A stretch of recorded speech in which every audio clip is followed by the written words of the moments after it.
বলছি। হ্যাঁ হ্যালো, আসসালামু আলাইকুম আম্মা। হ্যাঁ মা, হ্যাঁ মা, খাওয়া দাওয়া করছি মা। হ্যাঁ মা, আমি আগামী মাসে আসবো মা। হ্যাঁ মা, এই 4 মাস টাকা জমাইছি না, আর এই 1 মাসের টাকা হলে একটা গরু তোমাকে কিনে দিব মা। হ্যাঁ মা, এবার আসলে তোমার জন্য একটা গরু কিনবো মা। নিজের খেয়াল রাখিও মা।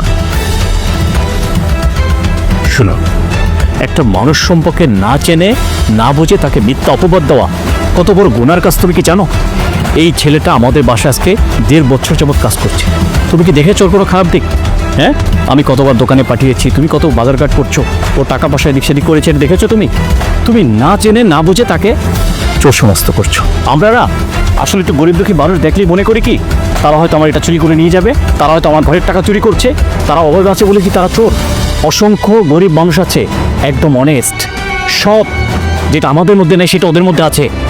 আর সেদিন যদি আমি কথাগুলো না শুনতাম, আজকে ঠিক তোমার থেকে আমিও চলে যেতাম, ওকে সন্দেহ করতাম। সরি, বুঝতে পারছি। সরি আমাকে নয়, সরি ওকে বলো।